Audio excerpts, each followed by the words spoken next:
वाहतूक घेते ना मेरा मोबाईल. त्याची कमर एवढं हाईट असते, हाईटपेक्षा खाली जे असेल की कुत्रा असो, लहान पोरगा असो किंवा एखादा छोटं वासरू असो, त्याच्यावर हल्ला करण्याची शक्यता असते.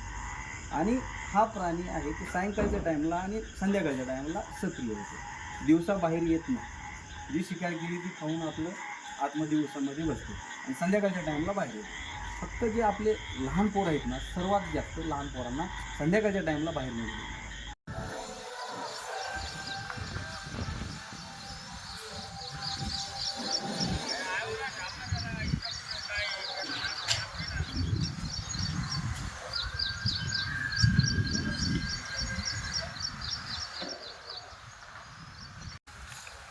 आज आपल्या आळंदी ग्रामीण विभागामध्ये मागील 1 महिन्यापासून बिबट्याचा आणि त्याच्या 2 पिल्ल्यांचा वावर दिसत आहे. प्रशासनाला 1 महिन्याखाली आम्ही निवेदन दिले होते की त्यांचा बंदोबस्त करावा, पण त्यांच्याकडनं अजूनही कुठलीही ठोस ॲक्शन घेतलेली नाही त्याच्यावरती.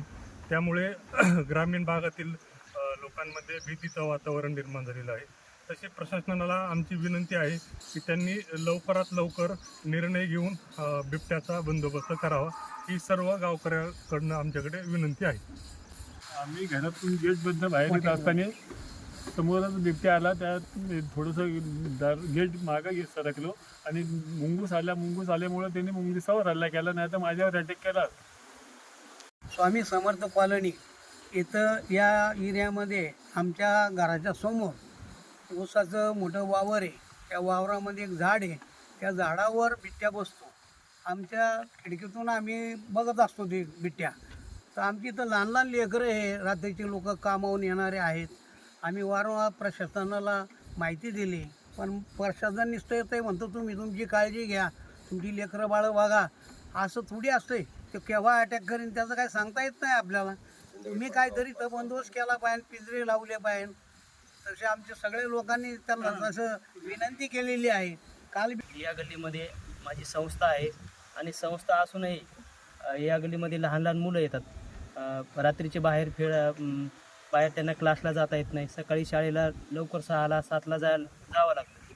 ते किमान माणसं आणि परत संध्याकाळचं सुद्धा रात्रीचे 1 वाजता 2 वाजता रात्रीची ड्युटीवरून माणसं येतात. तो काल हे एक व्हिडिओ आम्हीच काढलेला आहे. तो पार रस्त्यावरती आला होता. तरी असे भीतीचं वातावरण आहे. तर कृपया शासनाने आणि वन विभागाने याच्यावरती कठोर पावलं उचलून लवकरात लवकर त्या बिबट्याचा बंदोबस्त करावा, हेच आपल्याला